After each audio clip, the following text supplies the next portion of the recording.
माजी मुख्यमंत्री आणि सामाजिक परिवर्तनाचे प्रणेते दिवंगत डी देवराज अरसू यांचे 111वी जयंती जिल्हा प्रशासनाच्या वतीने गुरुवारी अर्थपूर्ण पद्धतीने साजरी करण्यात आली। जयंतीनिमित्त आयोजित करण्यात आलेल्या मिरवणुकीला जिल्हाधिकारी मोहम्मद रोशन यांनी जिल्हाधिकारी कार्यालयाच्या आवारातून हिरवा झेंडा दाखवून सुरुवात केली।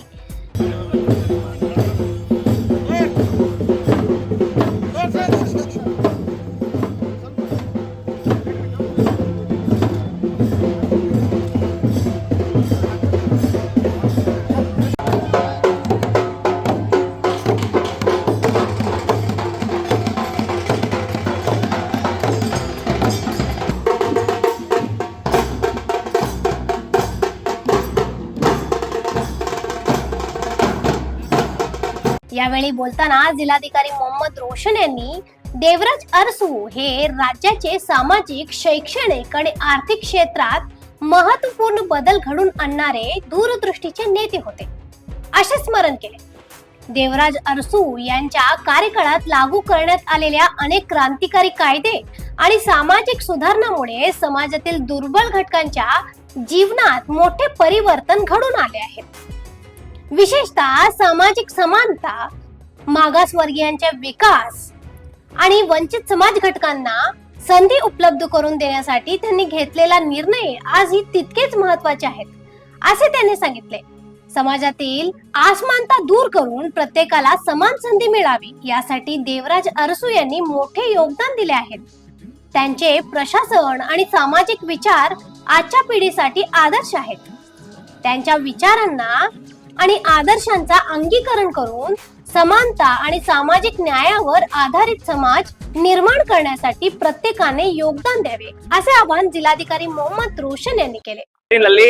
ನಾವೆಲ್ಲರೂ ಒಂದಾಗಿ ಇವತ್ತು ಇಲ್ಲಿ ಆಗಮಿಸಿದೀವಿ। ಇವತ್ತು 111ನೇ ನಮ್ಮ ದೇವರಾಜ್ ಅರಸು ಅವರ ಜಯಂತ್ಯೋತ್ಸವವನ್ನು ನಾವು ವಿಜೃಂಭಣೆಯಿಂದ ಜಿಲ್ಲಾಧಿಕಾರಿ ಕಚೇರಿಯಿಂದ ಇವತ್ತು ಮೆರವಣಿಗೆಯನ್ನು ನಾವು ಕರ್ಕೊಂಡು ಹೋಗಿ ಇಡೀ ನಗರದಲ್ಲಿ ಹಾಗೂ ಇಡೀ ಜಿಲ್ಲೆನಲ್ಲಿ ನಾವು ಇದನ್ನು ಆಚರಣೆ ಮಾಡ್ತಾ ಇದೀವಿ। ನಮ್ಮ ಎಲ್ಲ ಕಾನೂನುಗಳನ್ನು ಬಡವರ ಪರವಾಗಿ ಹಾಗೂ ಶೋಷಿತ ವರ್ಗಗಳ ಪರವಾಗಿ ಬದಲಾಯಿಸಿರುವಂತ ಮಹಾನ್ ನಾಯಕರು ದೇವರಾಜ್ ಅರಸುರವರನ್ನು ಇವತ್ತು ನೆನಪಿಸಿಕೊಳ್ಳಬೇಕಾದ ದಿನ। ಅವರು ಮಾಡಿರುವಂತ ಕ್ರಾಂತಿಕಾರಿ ಕಾನೂನುಗಳನ್ನು ನಾವು ಇವತ್ತು ನೆನಪಿಸಿಕೊಳ್ಳಬೇಕು। ಜೊತೆನಲ್ಲಿ ಅವರ ಮೂಲ ಉದ್ದೇಶಗಳೇನಿದಾವೆ, ಅವರ ಮೌಲ್ಯಗಳೇನಿದಾವೆ ಅಂದ್ರೆ ನಾವೆಲ್ಲರೂ ಒಂದಾಗಿರಬೇಕು, ಸಮಾಜದಲ್ಲಿ ಸಮಾನತೆ ಬರಬೇಕನ್ನೋದು ಅವರದ್ದು ಉದ್ದೇಶ ಏನಿದೆ ಅದರಗೋಸ್ಕರ ನಾವೆಲ್ಲರೂ ಒಂದಾಗಿ ಕೆಲಸ ಮಾಡಬೇಕಂತ ಇವತ್ತು ತಮ್ಮ ಮುಖಾಂತರ ಎಲ್ಲರಿಗೂ ನಾನು ಹೇಳಲಿಕ್ಕೆ ಬಯಸುತ್ತೇನೆ। ಮಗದೊಮ್ಮೆ ದೇವರಾಜ್ ಅರಸುರವರ 111ನೇ ಜಯಂತ್ಯೋತ್ಸವ ದಿನಾಚರಣೆಯ ಹಾರ್ದಿಕ ಶುಭಾಶಯಗಳು ಎಲ್ಲರಿಗೂ ನಾನು ಕೋರ್ಕೊಳ್ತೇನೆ। ಮುಖ್ಯವಾಗಿ ಬೆಳಗಾವಿಗೆ ಇಲ್ಲಿ ಆಡಳಿತಾತ್ಮಕ ಶಕ್ತಿ ಕೇಂದ್ರ ಮಾಡಬೇಕಂತ ವಿಭಾಗೀಯ ಕಚೇರಿಗಳನ್ನು ತಂದರೆ ಸರ್, ಬೆಳಗಾವಿಗೆ ಅತ್ಯುತ್ತಮ ಕೊಡುಗೆ ಇದೆ, ಅದ್ರ ಬಗ್ಗೆ ಹೋದ ಈಗ ಬೆಳಗಾವಿ ನಮ್ಮ ರಾಜ್ಯದ 2ನೇ ರಾಜಧಾನಿ ಅಂತ ನಾವು ಹೇಳ್ತೀವಿ। ಅದಕ್ಕೆ ಒಂದು ಮೂಲ ಸ್ತಂಭ ನಮ್ಮ ದೇವರಾಜ್ ಅರಸು ಆಗ್ತಾರೆ। ಜೊತೆನಲ್ಲಿ ನಾವು ಉತ್ತರ ಕರ್ನಾಟಕ ಭಾಗದಲ್ಲಿ ಏನೇನು ಅಭಿವೃದ್ಧಿಗಳನ್ನು ನಾವು ಈಗ ನೋಡ್ತಾ ಇದೀವಿ, ಆವಾಗ ಒಂದು 30-35 ವರ್ಷದ ಹಿಂದೆ ಅದರ ರೂಪರೇಷೆಗಳನ್ನು ಅವರು ರೂಪಿಸಿದ್ದಾರೆ। ಸೊ ಇಡೀ ಉತ್ತರ ಕರ್ನಾಟಕದ ಜನಾಂಗದ ಇಡೀ ಎಲ್ಲ ಸಮಾಜಗಳಿಂದ ನಾನು ಬೆಳಗಾವಿ ಜಿಲ್ಲಾಧಿಕಾರಿಯಾಗಿ ಅವರನ್ನು ನಾನು ಇವತ್ತು ನೆನಪಿಸಿಕೊಳ್ತಾ ಇದ್ದೀನಿ। Thank you sir. ಈಗ ಪ್ರಸ್ತುತ ಸಮಾಜಕ್ಕೆ ದೇವರಾಜ್ ಅರಸು ಯೋಜನೆ ಅವರ ಒಂದು ಕನಸುಗಳು ಎಷ್ಟು ಮಟ್ಟಿಗೆ ಅವಶ್ಯಕತೆ ಇರುತ್ತೆ?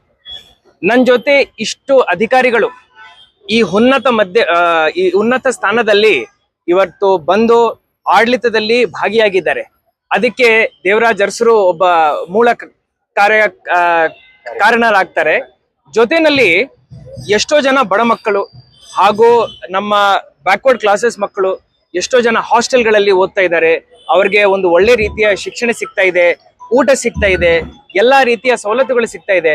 ಅದಕ್ಕೂ ದೇವರಾಜ್ ಅರಸರು ಮೂಲಭೂತ ಕಾರಣರಾಗ್ತಾರೆ। ಬಡವರಿಗೆ ಉಳುವವೇ ಭೂಮಿಯ ಒಡೆಯ ಅಂತ ಅತಿ ಒಂದು ರೈತ ಕಾಯ್ದೆಯಾಗ ಒಂದು ಭೂಮಿ ಶಿವಂಗ್ ಮಾಡಿದಾರೆ ಸರ್, ಅದು ಒಂದು ಅವ್ರ ಕಾಲಾವಧಿಯಲ್ಲಿ ಆಗಿತ್ತು, ಅದು ಒಂದು ಮಹತ್ವವಾದ ಒಂದು ಬಡವರಿಗೆ ಶೋಷಿತರಿಗೆ ಭೂಮಿ ಸಿಕ್ಕಿತ್ತು। ಕರೆಕ್ಟ್। ನಾವು ಲ್ಯಾಂಡ್ ರಿಫಾರ್ಮ್ಸ್ ಬಗ್ಗೆ ಮಾತಾಡ್ಬೇಕಂದ್ರೆ ದೇವರಾಜ್ ಅರಸರ ಬಗ್ಗೆ ಮಾತಾಡ್ಲೇಬೇಕು।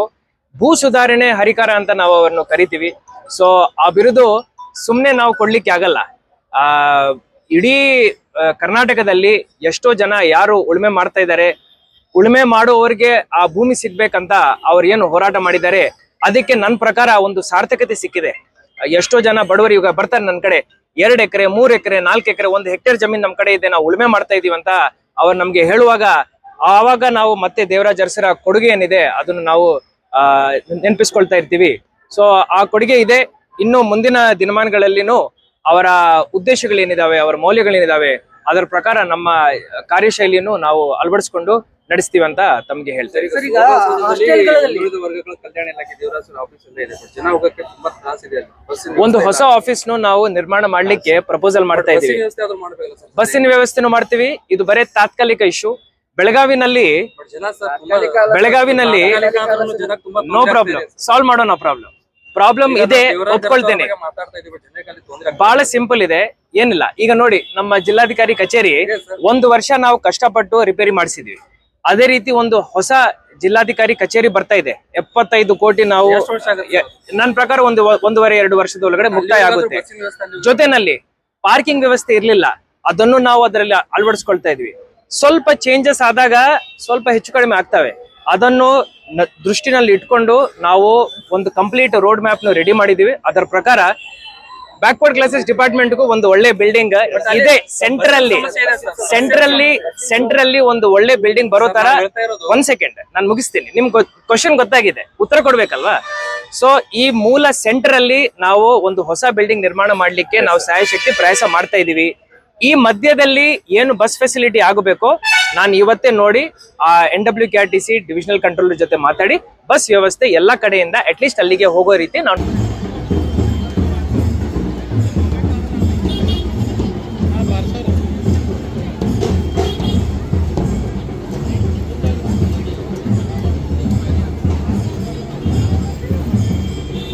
केले. अशा आणखीन अपडेटसाठी फॉलो करा व्हॉइस ऑफ अनुग्रामला.